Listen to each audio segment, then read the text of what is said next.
Las 9 de la mañana, 12 minutos, 9 de la mañana, 12 minutos. Ustedes siguen en sintonía de Radio Atalaya y su programa de opinión política Punto de Vista. Ya está con nosotros nuestro siguiente invitado, el licenciado Jimmy Jairala Balaza, que como todos sabemos, pues fue prefecto del Guayas en 2 ocasiones, fue asambleísta también, diputado, y también y es actualmente director de Centro Democrático. ¿Qué tal, Jimmy? Buenos días. Buenos días, mi querido Alcide. Solamente una pequeña corrección ahora. Sí. El director es el abogado Eustorio Tandazo. Yo estoy en Usted es el director ejecutivo. fundador, digamos. Soy el fundador. Soy el El fundador. jefe máximo, pues.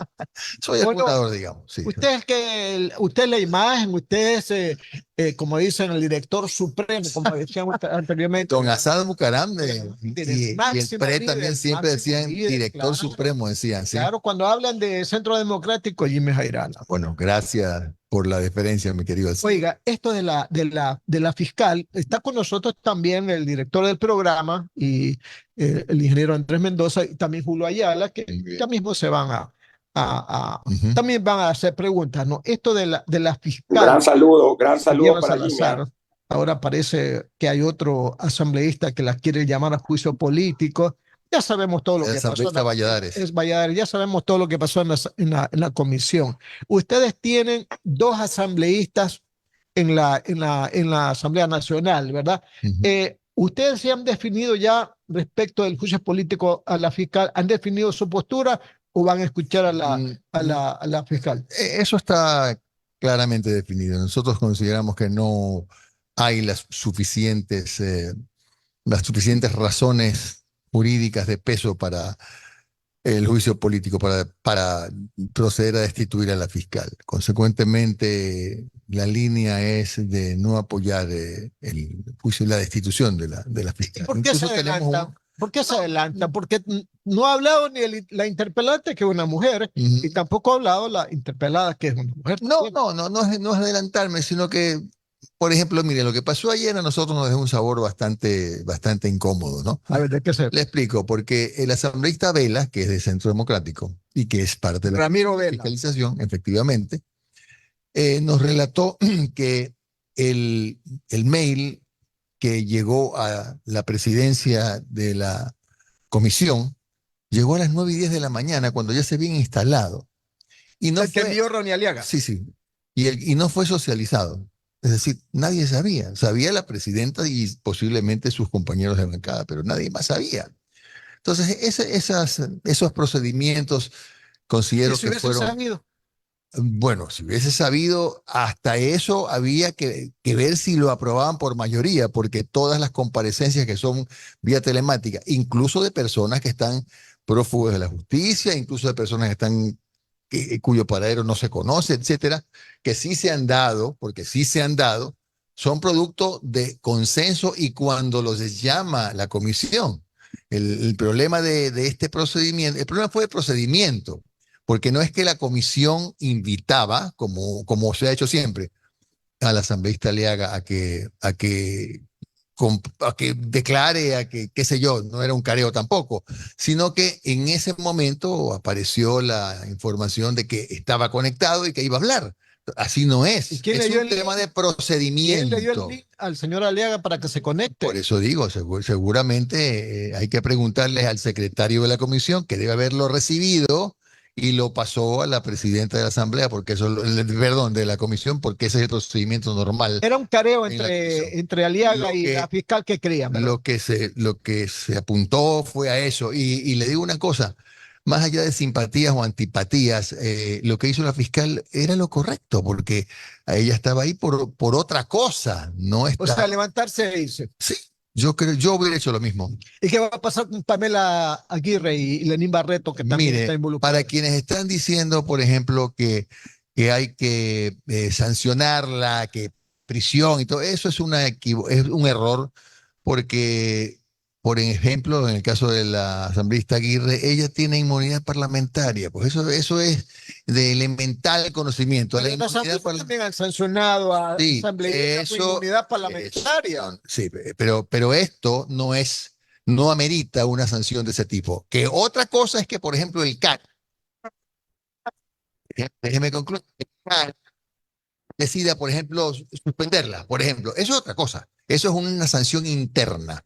Pero de ahí a hablar de que esto Destitución y todas esas trasciende, no, cosas. no, no me parece, no me parece. Fue un problema de procedimiento el que ocurrió ayer. Las 9 de la mañana, 17 minutos, Radio Atalaya y su programa de opinión política Punto de Vista. Estamos dialogando con Jimmy Jairala, ex prefecto del Guayas y directivo del Centro Democrático. Más preguntas del ingeniero Andrés Mendoza. Continúe usted, ingeniero.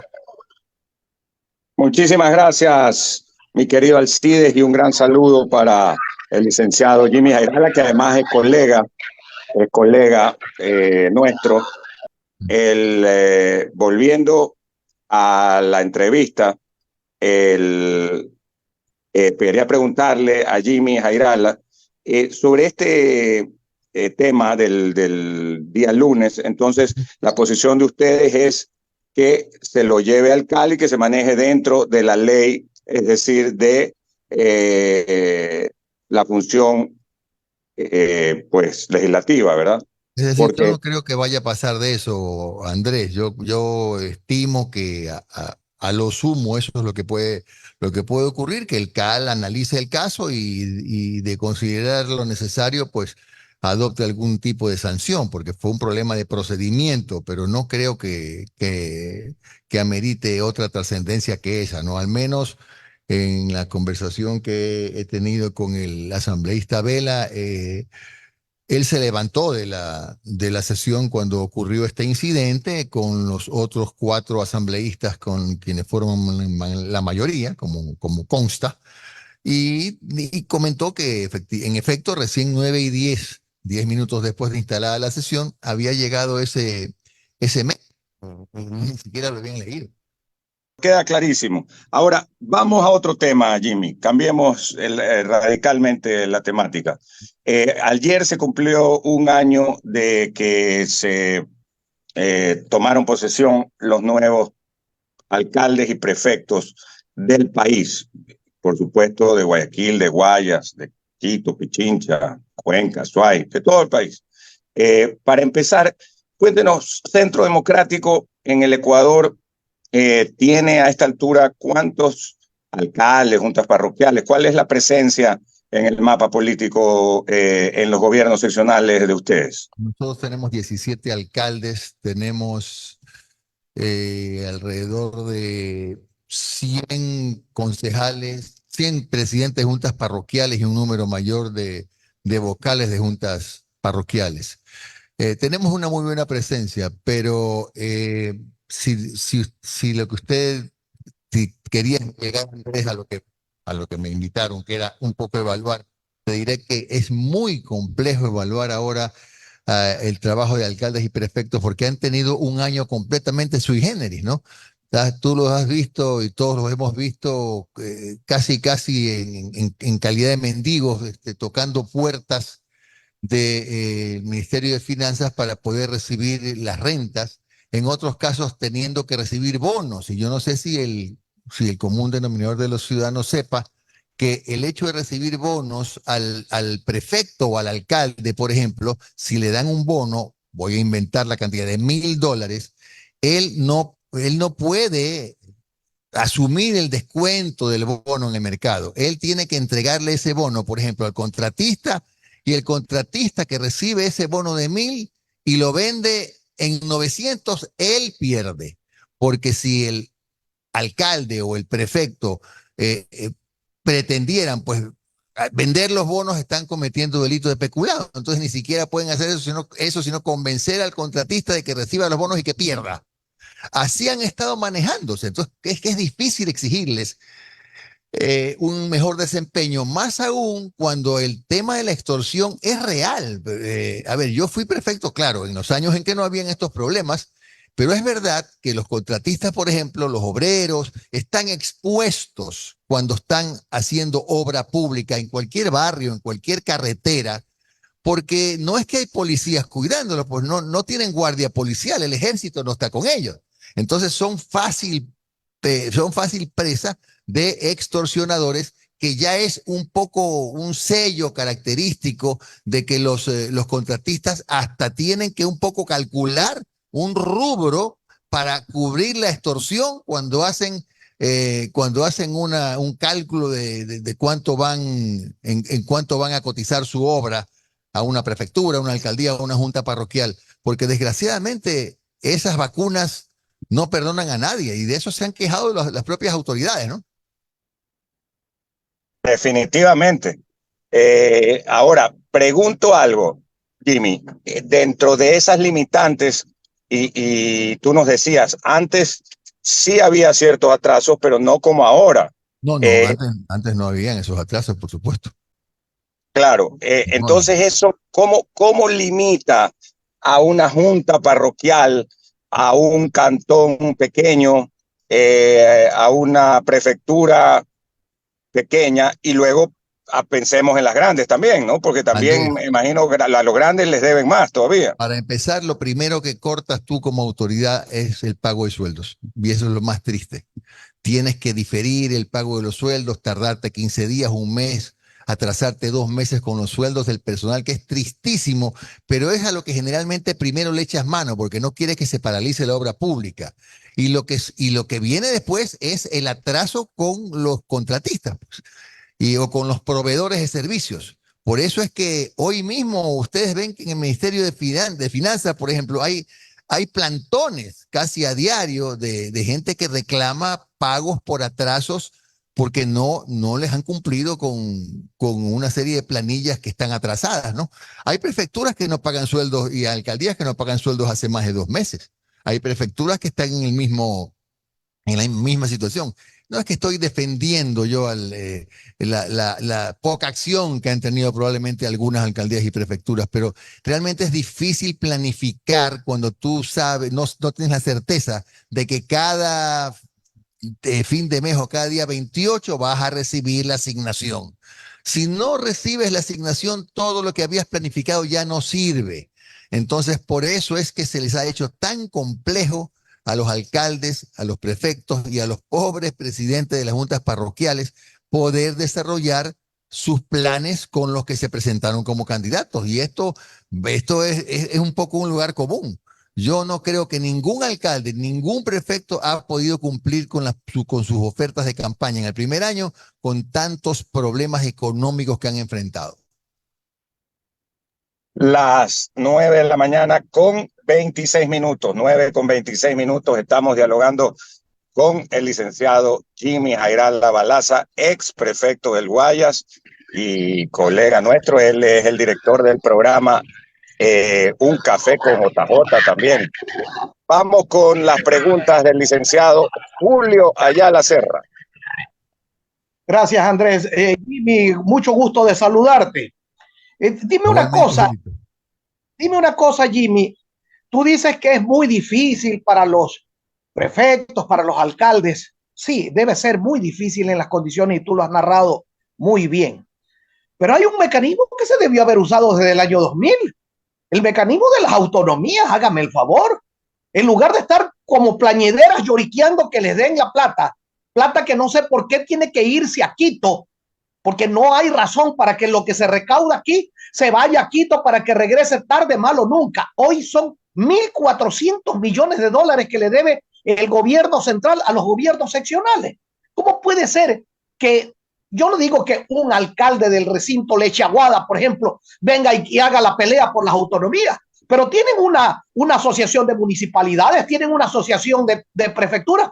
¿Por qué no plantean por lo menos ciertas cosas que autonómicamente, porque ya el pueblo se pronunció en el año 2000, ciertas cosas que deben ser parte de las autonomías? Por ejemplo, recaudar y mandarle al gobierno central lo que le corresponde al gobierno central y quedarse en las alcaldías y en las prefecturas con lo que le corresponde, porque me parece totalmente traído de los cabellos esto de que aquí recaudamos, le mandamos a Quito y después tenemos que lloriquear para que nos regresen la plata. ¿Qué le parece a usted eso, Jim? Claro, Julito, pero recuerda una cosa, Julio. Eh, Ahora, hace poco se aprobó una ley que todavía está sometida al veto presidencial. No sabemos qué va a hacer el presidente, si le va a vetar totalmente, si le va a vetar parcialmente o la va a aprobar, que garantiza que los gobiernos provinciales municipales y parroquiales reciban 5 días después de cada fin de mes máximo sus recursos. Es una especie de transferencia automática. Y eso ya es, bueno, no es ley de la República todavía. Vamos a ver qué hace el presidente. Si el presidente la aprueba, eso, desde mi punto de vista, alivia mucho a los GATS porque van a saber que tienen su dinero y no tienen que esperar que haga el viaje, pues no como dice usted, Julio, que haga la vuelta a Quito y regrese, sino que a los 5 días lo van a tener. So pena de sanciones al ministro de Economía, que pueden llegar hasta la destitución. Por eso yo tengo mis dudas de que el presidente apruebe, no vete la ley. Yo tengo la impresión de que va a vetar buena parte de ese proyecto de ley. Yo pienso, Jimmy, que la va a vetar totalmente, porque una parte sustancial de esa ley es que en 90 días les pague todo lo que le deben y no sé de dónde Pecatamea va a sacar la plata. Sí. Entonces, imagínate tú, el presidente no va a estar diciendo esto sí, esto no, veto total y se acabó y que vengan a reclamar después de un año nuevamente, ¿no? Bueno, por lo menos tenían la garantía de que esa ley les da la garantía de que 5 días después del fin de mes ya tienen que tener su plata en caja. Por eso creo que es complejo porque dicen los economistas, los entendidos en la materia, que eso puede acarrear otros problemas. ¿Cuál es el problema más grande que advierten los técnicos? Que lo primero que hará el gobierno, si es que esa ley no es vetada, es atrasarse con los sueldos del sector público. O sea, los ministerios, viceministerios, direcciones, etcétera. A ellos tendría que pagarles tarde, mal y nunca para poder cumplir con los gobiernos seccionales.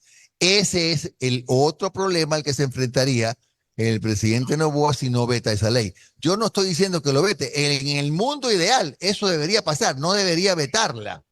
Pero en la práctica no sé si sea posible con una economía en soletas como la que tenemos hoy día en el Ecuador, pues, Julio. Así es, decía una vieja canción, los maderos de San Juan piden pan y no les dan. Así están los señores los señores municipios y de las prefecturas. Están que piden, lloriquean plañideramente, pero no pelean. Estas cosas, vea mi querido Jimmy, usted ha sido legislador y ha sido prefecto. Estas cosas no se las pide de rodillas, estas cosas se las pelea. Si se las pelea, se las consigue. Pero si solamente se las pide, mamá mía, pues hasta cuándo van a estar pidiendo y pidiendo y pidiendo. ¿Qué le dirán a los electores? Nosotros pedimos, sí, pero no les dan, pues. Eso es más o menos como tener mamá, pero muerta. Bueno, cambiando de tema, mi querido Jimmy, dime una cosa. Tú dices que es difícil evaluar. Sí, es difícil evaluar en las condiciones en que estamos. Pero a grosso modo, ¿qué puedes decir? Están avanzando, por ejemplo, los temas sustanciales de las prefecturas y de las alcaldías, están avanzando, aunque sea lentamente. A ver, yo te daría 2 ejemplos, ¿no? El primero es Quito. Por ejemplo, en Quito todos hemos aplaudido un hecho y esto es la inauguración del metro, que sin duda alguna fue una buena noticia. Pero qué pena enterarnos en la mitad del camino que resulta que no se había contratado el mantenimiento.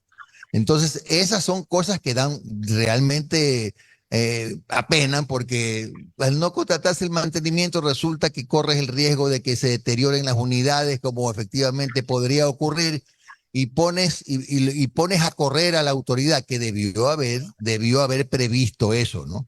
No responsabilizo solamente al alcalde, sino al que le dejó haciendo las cosas también, porque no es posible contratar una obra de semejante envergadura sin mantenimiento. Si ahora está en las carreteras que tú construyes como autoridad, tienes que contratar mantenimiento por mínimo 2 años, hasta para las carreteras, mucho más para el metro.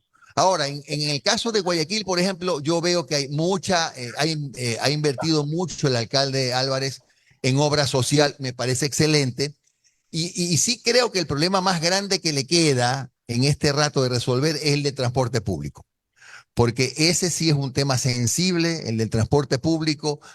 Hay que reconocer una cosa, aunque sea absolutamente antipolítica, es insostenible la tarifa de transporte público. Y seguramente habrá necesidad de una revisión, de un incremento. Entiendo que se está planificando una tarjeta única para procurar mejorar el sistema de recaudación, cómo funciona la metrovía. Pero esa es una deuda que seguramente en los próximos meses le va a tocar asumir, que si no lo ha hecho antes el alcalde posiblemente es porque no ha podido, porque eso requiere un subsidio, y subsidio es plata, y plata es lo que menos hay. Pero una cosa, tú decías que los del municipio de Quito están que corren ahorita porque no tienen el mantenimiento. Ajá. La presidencia de la República a pedirles que le den la plata para el mantenimiento y seguramente se las van a dar. Hace poco tiempo les dieron 150 millones de dólares. Para Quito el metro, para la periferia, no digo solamente para Guayaquil, sino para periferia, no hay metro, hay milímetros, no hay prácticamente nada. Acá la solución que tú muy bien señalas del transporte es mucho más barata que construir un metro, porque como aquí no se puede hacer nada bajo la tierra, tiene que hacerse elevado, y cuando es elevado es mucho más barato. No tiene que traer tuneleadoras ni ninguna cosa, sino simple y llanamente hacerlo por alto. Pero nada de eso Mi se hace. querido Julio, yo lamento tener que recordarlo, pero cuando yo fui candidato a alcalde propuse el tren elevado, que efectivamente es menos costoso, que concesionado es mucho más barato que el metro y que puede ser una gran solución, ¿ah? Ojalá en algún momento lo tome como una alternativa en la ciudad, pero tú dices muy bien, no se puede aquí hacer un metro bajo tierra, es imposible. No es posible. Aquí cualquier solución tiene que ser elevada y eso es lo que en algún momento quisiéramos ver pues en Guayaquil. Ojalá, ojalá. Alcides, por favor, continúe con el diálogo. Jimmy, ¿cómo juzga usted el primer año de administración de Aquiles Álvarez? Lo que he dicho es que si hay cosas que le han restado por cumplir, es por falta de recursos. Porque en temas como atención a problemas de carácter social, que pienso y siento que sí ha cumplido, veo que está legalizando tierras, veo que está haciendo muchas cosas que algunos candidatos propusimos también en su momento. Veo que está entregando escrituras, que eso sin duda es bueno porque le da seguridad a las familias. No hay nada peor que una familia que vive en el monte Sinaí sin tener la certeza de que está viviendo en un techo que es suyo, en un pedazo de tierra que es suyo, y lo está haciendo. Y está invirtiendo en escuelas de fútbol, que es una forma de alejar a los chicos de las drogas. Está haciendo muchos trabajos de participación en los barrios. Mire, a pesar de que podemos tener una diferencia de carácter político, yo creo que es un acto de esencia reconocer lo que está haciendo bien. Yo creo que Álvarez está trabajando ¿Qué bien. está haciendo mal? Seguridad, Bueno, movilidad. en seguridad ha puesto toda la infraestructura que tiene el municipio y todos los vehículos que tiene el municipio. Pero el problema de la seguridad, yo siempre tengo que recordarlo, que el trabajo de los municipios es complementario. La seguridad es competencia del gobierno. Y yo lo digo con conocimiento de causa porque siempre en su momento yo sostuve que es una competencia complementaria. Yo creo que está trabajando dentro de todas las limitaciones que hay. Bien, ¿en dónde está todavía el agujero negro? En el transporte público. Eso es lo que tiene que mejorar. Pero en el transporte público por el problema de la tarifa solamente. A ver, es que el problema de la tarifa viene aparejado de otras cosas, que es la condición de mejorar el servicio. Mejorar el servicio quiere decir que algunos buses, por ejemplo, deberían tener aire acondicionado. ¿Por qué digo algunos? Porque no todos pueden. Tú conoces Alcides. ¿Cuántos vehículos ya tienen muchos años de uso? Ya no se les puede poner probablemente aire acondicionado. Pero sí automatizar el cobro, por ejemplo. Que termine el tema de que el chofer tenga que estar dando vueltos y todo, manejando y viendo cómo le da vueltos y diciendo, no me des billete, que no tengo suelto. Todo eso, facilitarle las cosas a la gente para que pueda transportarse con más comodidad. Pero eso va a implicar, como ya lo ha dicho el propio municipio, un incremento en la tarifa. Y la obra pública grande que a veces pide la ciudadanía también. ¿Estamos viendo o no? Bueno, estamos viendo muchas obras que habían quedado en el camino en la anterior administración que se han reanudado y al menos lo que yo he visto como ciudadano, Creo que el problema de Guayaquil en este momento no es la necesidad de la gran obra pública, sino la necesidad de mejorar el transporte público. Pasos de nivel no son necesarios. Sí son necesarios, están comenzando el de la Avenida de las Américas, están avanzando el de, Ese es el el de único Avenida que de las he visto, Américas. ¿no? Sí, sí, pero para que sepas, Alcides, hay cuatro pasos más, cuatro pasos elevados que cuyos planes ya están, pero imagino que necesitan financiamiento, ¿no?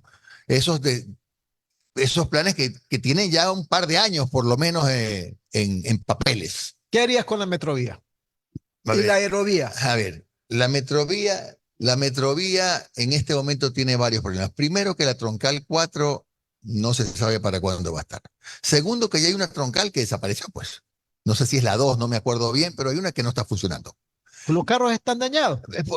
Es que es una infraestructura Con antigua 30 centavos no puedes y no puede. hacer un buen servicio, El Jimmy. problema, mi querido Alcides, es que hemos mantenido durante 15 años una tarifa que es política. Cuando tú trabajas con una tarifa política, corres ese riesgo que le estás dejando a los sucesivos alcaldes el problema heredado. Pero ahora el alcalde ha dicho que es probable que si haya un aumento, Sí. ese aumento lo cubra las arcas municipales. Él ha hablado de un subsidio, efectivamente, pero es un subsidio elevado, pero también hay una contraparte y la contraparte es una mejora en el servicio. Claro, que pongan aire acondicionado, que pongan internet, que compren nuevas unidades, que se sirvan los discapacitados. Ahora, Eso hay que poner también. hay una cosa que no se ha publicitado debidamente y esta es la llamada tarjeta única, que lamentablemente se ha politizado. Y con esa tarjeta única que no se le ha dado mucha publicidad y debería, el usuario va a tener varias ventajas. Primero, que no tiene que estar buscando el sueldo para pagarle al chofer. Es una tarjeta, la Como la que se pasas. usa en la metrovía, sí. Exacto, es el mismo servicio. Y vas a tener después, según me han comentado, descuentos en farmacias, descuentos en diferentes locales. Es decir, es una tarjeta que además trae aparejados beneficios para el usuario. Y esos beneficios van a significar que de alguna manera respalden el derecho que tienen los choferes de aspirar a una tarifa más alta. Jimmy, Porque ¿qué hacemos con aerovía? el problema, un ratito nada más, el problema sí es que desgraciadamente afecta al bolsillo de la gente, pero con mucho dolor tengo que decir que la tarifa de transporte urbano es una tarifa política. Irreal en este momento. ¿Qué hacemos? Lo de la aerovía, a ver, quien diga que la aerovía es un éxito vive seguramente Está ciego. en Salango o en cualquier otro sector. La aerovía lamentablemente es un fracaso. Y Pero lo está único- funcionando. Pues. sí está funcionando, pero lamentablemente Abaratemos los precios, no es demos una. más servicio a no- las ciudades, cubramos otros sectores y vas a ver que la aerovía es un Mira, éxito. el problema, mi querido amigo, y lo dije cuando yo era candidato, es que le hace falta. ¿De qué te sirve la aerovía si tú vives en el Guasmo? De nada, pues claro. Por eso Entonces, ¿qué es lo que hay que hacer? La aerovía sería comercialmente mejor si es que el servicio se extiende, por ejemplo, hasta el Guasmo. Suponte tú. Entonces, allí ya se justifica y estoy seguro que va a tener más ocupación. El problema es que nunca se dejó claro que la aerovía era más un tipo de transporte turístico. Y al ser un tipo de transporte más turístico, entonces tiene una capacidad limitada de no servicio. es financiable un servicio de eso. Pues. No lo es. Con el tiempo eso va a fracasar como la ruleta, No lo la es. moscovita, que también es lo mismo. Algún día en esta ciudad, ojalá, y es un sueño que tenemos muchos guayaquileños, algún día tendremos el tren elevado y verás tú cómo se soluciona el gran problema de la congestión de vehículos. Permíteme otra pregunta del tipo, desde el punto de vista político, ¿verdad? Centro Democrático en este momento está abierto a la posibilidad de presentar candidato a la presidencia de la República. ¿En qué condiciones está Carlos Rabascal? ¿Él es candidato ya o todavía no? Ningún partido tiene candidato todavía. Todos son precandidatos. Pero ya sabemos que el señor Noboa va a ser candidato, que el correísmo va Bueno, a a poner un ver, perdón. candidato. ¿Y quién va a Ustedes ser? A ver, ¿quién también, va a ser el candidato de Correa? bueno, puede ser allá como Luisa cuatro. González. ¿Te das cuenta? Por eso te Alcides. Es pregunto, Carlos Rabascal también va a ser, Claro, Carlos está entre los precandidatos. claro que sí. Carlos es nuestro precandidato. En este momento está haciendo un recorrido por el país. Y así como nosotros, así como lo hará Pachacutic, así como lo hará Revolución, así como construye, todos haremos nuestra asamblea, probablemente en junio o julio, para elegir a nuestros candidatos. Entonces, el momento que son candidatos es cuando se los proclama. Por eso es que todos se llaman precandidatos y me parece a mí correcto, ¿no? Jimmy, tú sabes que los periodistas andamos en la calle y escuchamos en los corrillos políticos unas cosas, otras cosas. Siempre yo escucho que el Centro Democrático probablemente sea con el candidato Rabascal, que no ganaría en la primera vuelta, que en la segunda vuelta ustedes estarían apoyando al candidato del correísmo. Eso que está en los chismes políticos y en los corrillos políticos, ¿qué tan desierto es para ti? Es exactamente un chisme político, nada más. El futuro de Centro Democrático lo decidirá Centro Democrático de acuerdo a cuál sea el papel que desempeñe nuestro candidato en las elecciones. En este momento es un poco como tener una bola de cristal y pretender adivinar el futuro, ¿no? Pero no podemos adelantarnos en este rato. Mi querido amigo, ayer yo en mi profesión, que es la misma que la tuya, entrevistaba a Guillermo Churuchumbi y esperaba que me diga Leonidas Issa es el candidato. También me dijo lo mismo. Todavía es precandidato. Hay que esperar más adelante, hay que esperar ver si hay alguna posibilidad de alianzas antes de la primera vuelta. Entonces, hasta en eso hay que pensar. Hasta en eso, ¿por qué no pensar incluso que capaz que se den alianzas antes de la primera vuelta? No sabemos, Alcides. Las 9 de la mañana, 45 minutos, Radio Atalaya y su programa de opinión política, Punto de Vista. Estamos dialogando con Jimmy Jairala, ex prefecto del Guayas, alto ejecutivo de Centro Democrático y fue asambleísta anteriormente. Continúa la entrevista con el ingeniero Andrés Mendoza. Ingeniero, adelante. Gracias, mi querido Alcides. Vamos a hacer una breve pausa. Le pedimos que nos dé 3 minutos al licenciado Jimmy Jairala Balaza para seguir con esta interesantísima charla aquí en Punto de Vista a través del sistema de emisoras Atalaya con el líder del Centro Democrático, porque ya nos aclaró que ya no es el director Ya no soy director. del Sí. partido, así Director es, pero Supremo. No. como don Asad Bucarán, que era el director supremo. Ya, bueno, el líder de Centro Democrático y ex prefecto del Guayas, colega nuestro, radiodifusor. Ya volvemos en un momento, 9:46, 9:46, en este día miércoles 15, quincena. Estamos en Atalaya, ya regresamos.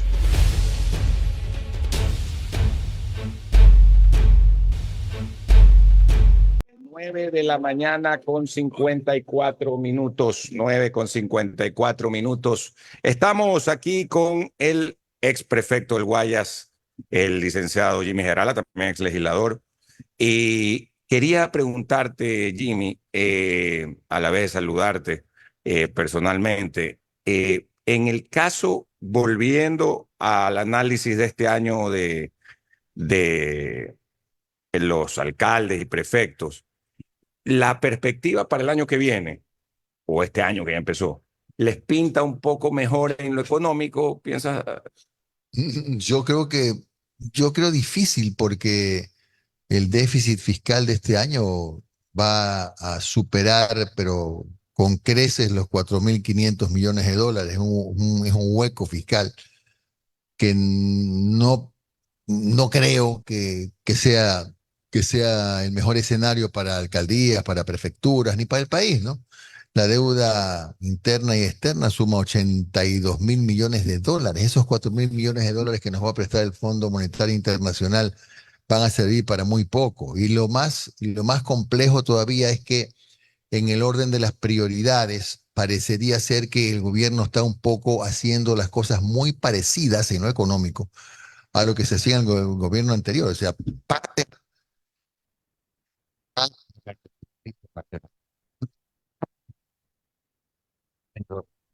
¿Para qué te sirve la Reserva Internacional? Primero, para garantizar el pago de los bonos. Y segundo, para poder seguir negociando bonos. Y segundo, para el exterior.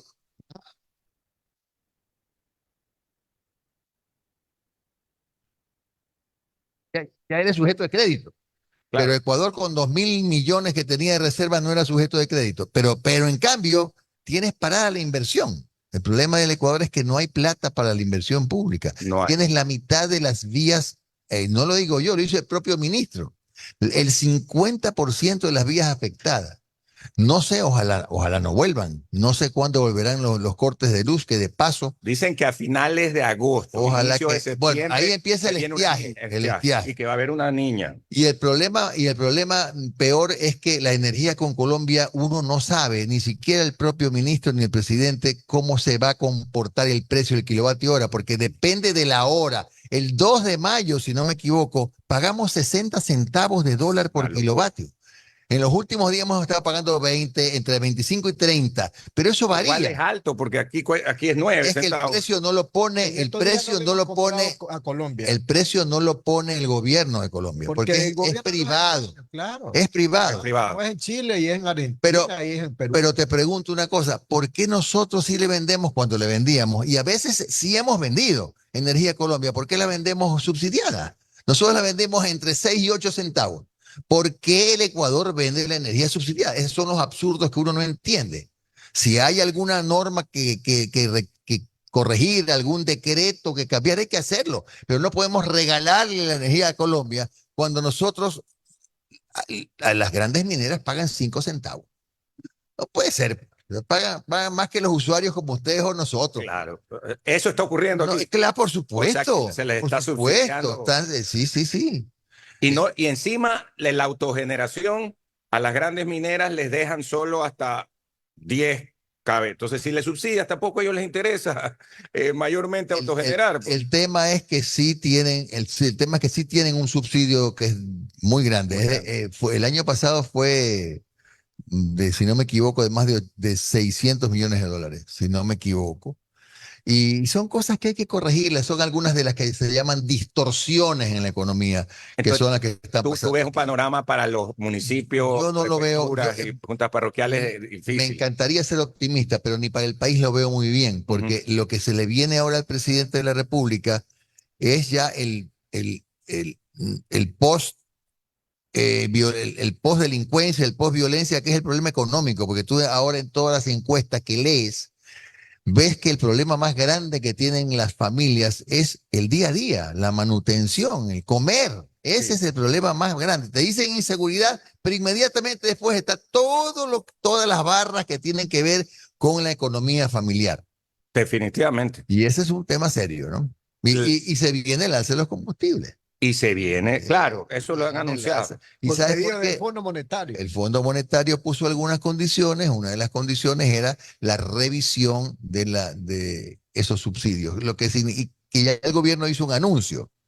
Cuando estuvo el ministro de Energía en un café con JJ, dijo que no iban a operar con el sistema de bandas ni focalizar, sino que iban a subsidiar. Ahora hay que ver cómo canalizan el subsidio, ¿no? No sé cómo, pero en todo caso habrá un incremento en el precio de las gasolinas.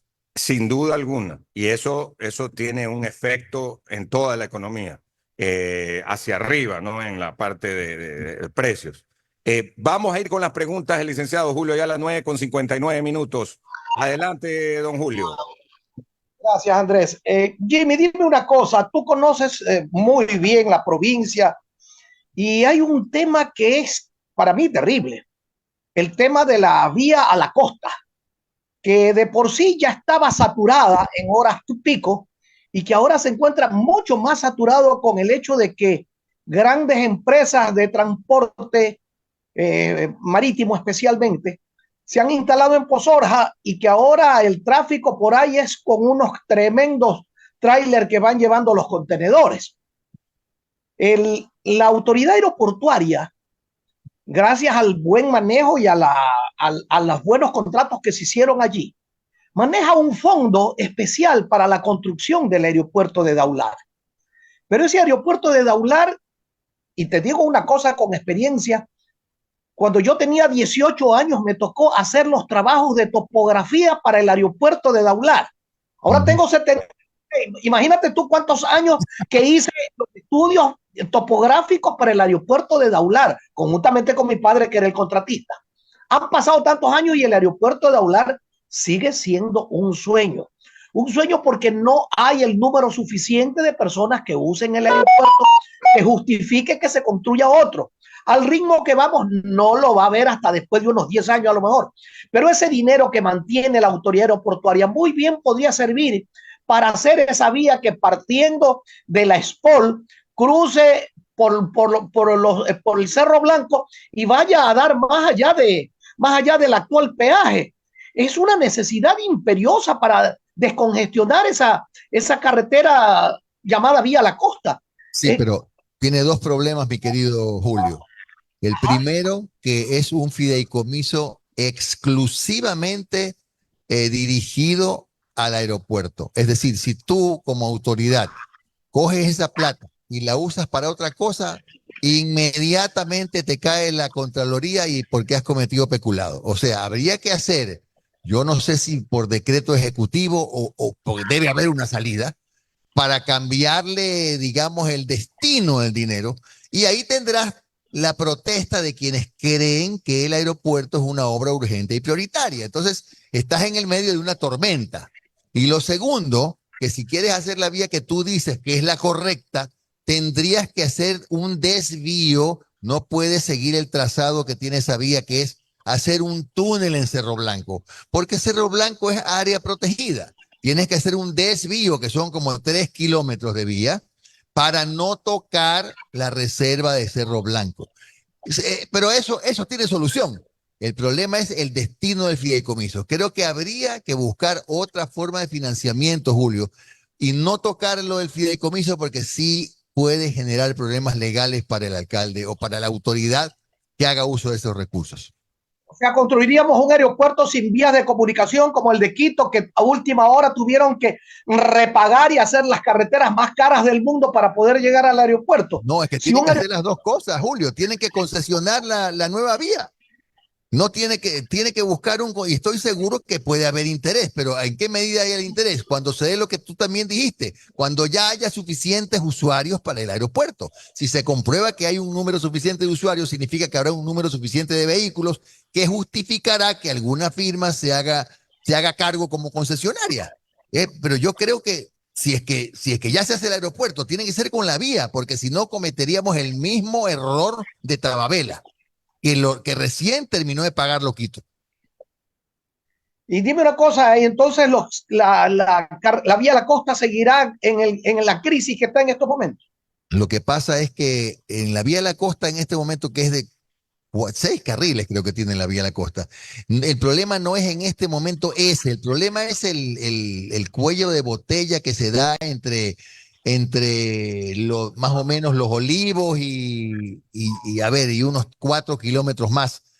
Pero ahí es el embotellamiento. Después no hay problema de flujo. El problema de flujo puede haber cuando se construye el aeropuerto. Por eso lo correcto es las dos cosas, es decir, construir el aeropuerto y al mismo tiempo la nueva vía. Pero veo difícil poder tomar la plata de ese fideicomiso. ¿Por qué? Porque además, si tomas la plata de ese fideicomiso, ¿cómo haces el aeropuerto? ¿Me explico? Entonces hay que pensar en función de que ya el aeropuerto se justifique y al justificarse la construcción se justificará entonces el interés que tengan las concesionarias por hacerse cargo de la nueva vía. De aquí a que se construya el aeropuerto, ya tendremos nuevamente más dinero en ese fideicomiso. Es decir, si bien se podría utilizar el dinero ahora, dinero ocioso en un país sin $2, tener un fideicomiso, tener plata guardada, cuando lo que estamos necesitando son obras fundamentales que den trabajo, que generen desarrollo.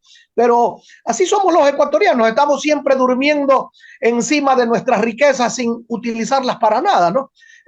Alcides, por favor, continúe con el diálogo. Bueno, en el aspecto político, Jimmy, ¿cómo lo ve usted al alcalde de Guayaquil, Aquiles Álvarez? Porque lo hemos visto últimamente acompañado del concejal Chávez. Concejal Chávez lo acaban de nombrar presidente nacional, director supremo de un movimiento Reto. Y entonces la pregunta es, si el alcalde anda muy apegado, cubriendo visitas de tipo político o de obras, con un concejal que es presidente de un movimiento político que no es el correísmo por la cual llegó el alcalde Álvarez, cualquiera supone que el alcalde Álvarez en cualquier momento convoca rueda de prensa y anuncia que se sale del correísmo porque va a acompañar a su gran amigo, el concejal Chávez, que en este momento es director nacional de Reto. A ver, yo estimo que Aquiles Álvarez, que es mi amigo, no va a dejar la No se va a alcaldía. salir del correísmo. Él no va a dejar la alcaldía. No sé el tema del correísmo. Su relación es más con el expresidente de la República. Pero no creo que deje la alcaldía. Lo que no me extrañaría es que a lo mejor se genere en el camino un entendimiento, un acuerdo entre las 5 y el número de Reto, lamento no recordarlo, un acuerdo entre RC5 y Reto. Eso es lo que yo veo más probable, ¿no? Eso es lo que yo veo más probable. Un acuerdo entre las 5 y Reto, más adelante. Pero de ahí yo Eso es lo que parecería, ¿no? Aquiles Álvarez fuera de la alcaldía. Pareciera que hay... Eso puede darse, sí. ese entendimiento, pero yo lo veo a Álvarez terminando su periodo. Pero, a ver, terminando su periodo con RC. Bueno, sí, él llegó por RC. Y y él, lo que dice es descartar que se lance a otra candidatura. No, que hay especulaciones en el sentido de que se lanzaría a la presidencia de la República, pero es una opinión mía, como político. Sí, claro. Yo no creo, es más, yo creo que sería un error del alcalde retirarse, porque finalmente la gente que lo elige dirá, a ver, perdón, punto, punto aparte, yo a usted lo elegí 4 años, entonces yo espero que usted gobierne la ciudad 4 años, y lo que seguramente hará el alcalde Álvarez es gobernar 4 años, me parece a mí. Y una consulta para culminar dentro de lo mismo, político. Pudiera ser que el concejal Chávez, que aparece como la figura de Reto, haga un binomio con la gente de RC. Bueno, eso es justamente lo que dije, que podría ser, supongamos que fuera Luisa González la candidata, puede ser un binomio González y el concejal, puede ser. Sí, es probable, es la posibilidad que veo, ¿no? Así. Y lo que pasa es que yo estoy pensando por otros partidos, eso es cuestión de cada uno. Eso es cuestión de cada uno. Ustedes me preguntan, yo más estoy hablando ahorita como periodista que otra cosa. Claro, y como periodista, y usted que tiene experiencia en política. Yo más veo esa opción de unirse. Ya. Sabremos esto en 90 días, porque seguro, sí. Fines de agosto, ¿no? Sí. ¿Ustedes están preparando también? Nosotros tenemos al precandidato, que es Carlos Rabascal, así como tiene el precandidato de Pachacuti, que es Isa. Sí. La precandidata, al parecer, es Luisa González de la RC. Todos tenemos precandidatos en este rato. Y nadie ha hecho todavía ni mediciones ni nada. ¿Se han dado cuenta que no hay ni una encuesta de intención de voto, no? Porque no hay que confundir, no hay que confundir una cosa, mi querido Alcides, que suele confundirla mucha gente. Mucha gente confunde aprobación de gestión con intención de voto y no es lo mismo.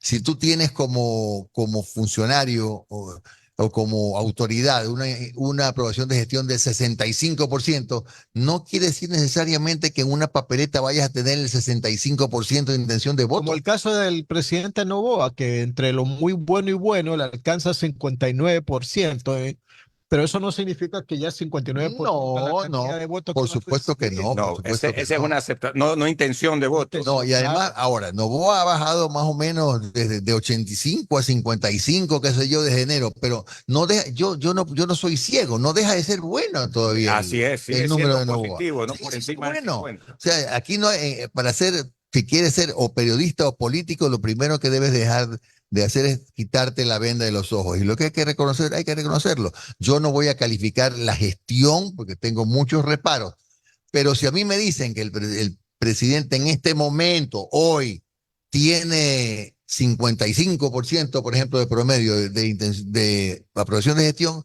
no es malo, es un buen número todavía. Ahora hay que ver qué pasa más adelante, hay que ver cuando suban las gasolinas, hay que ver cuando la gente ya vea, ya se empiece a ver, aparte del problema de delincuencia, no tengo plata para comprar la comida. Y si no arregle el problema de la luz. Y si en caso de que ¿Ah? venga otro No, y problema el de eso. desempleo que sigue subiendo. Claro, claro. Entonces, el problema del gobierno de Noboa no es solamente el que está viviendo ahora, que es un tema que tampoco va a tener mucha sostenibilidad, porque desgraciadamente estamos ya normalizando la inseguridad. Me explico, ya mañana, después de un mes, ya la gente, ¿cuántos muertos voy? 25, sí, 2 menos que ayer, Menos ¿no? que ayer. Se convierte en Se estadístico. convierte en un número, pero la realidad es que vas a la calle y las cosas suben, o te despiden de tu trabajo, o no tienes dónde ir, o tienes que emigrar. Entonces, ese es el problema más grande que tiene que enfrentar en su segunda etapa el presidente de Noboa. Muy bien, gracias. No solo interesante, sino que la esclarecedora charla en varios puntos con la experiencia de Jimmy como ex prefecto y también como analista político de tantos años de periodista.